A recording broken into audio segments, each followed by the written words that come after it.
So what are the things that you do as a teacher that kind of make things easier for these students who aren't native English speakers? Okay, so we've got something a system called we've got with phonics. So it starts off at an early age from year one. And it does continue on to year two, and sometimes if they need be, especially with the EAL learners, we progress them more onto year three. Kind of thing.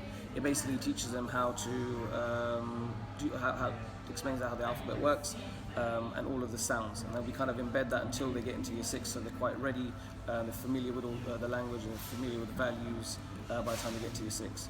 The other thing that we do in class is something that we call SMSE. So we look at the social side, we look at the moral side, cultural, and social. So we kind of embed that in class. And what I mean by that is we look at teamwork. So if we do activities, we try to embed as much social communication within each task, so then they can get used to talking to other children, and they kind of start to understand their language and understand their strengths and weaknesses.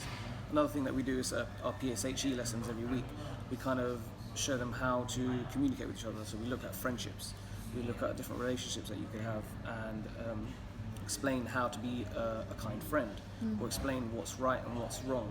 And also understand that everyone's different. Yeah. So if another person can understand only one language, they can't speak English.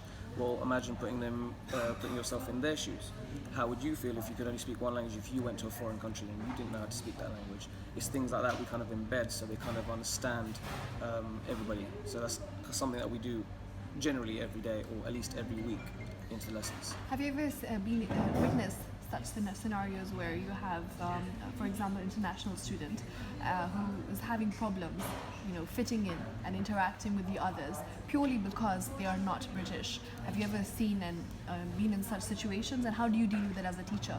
Okay, so we had had a child in my class where he's from Iran, and he can't speak much English, or he can speak a little bit of English, but it's always jumbled up. Yes. And some of the children always pick up on that, and then they understand that he doesn't always understand how to play, even playing football or communicating in teamwork. So sometimes that child often is in the team where they kind of lose, and then the other members would often blame him because of that.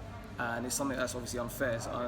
And we've got something in class systems where we have a bubble box where they can write anything, write a note down, how they're feeling. If they don't feel like approaching the teacher on that day, they can put it in the bubble box where the teacher can pick it out at the end of the day and read it. And this has happened quite a few times with the same child.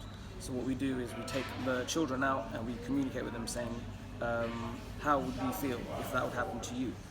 What is good sportsmanship? Yeah. What is good etiquette? How would you treat your family members if something was happening like that with them? And it's not so much of a punishment, it's more just of a learning that we kind of do to try to get them involved as much as we can with friendships and avoid those kind of situations.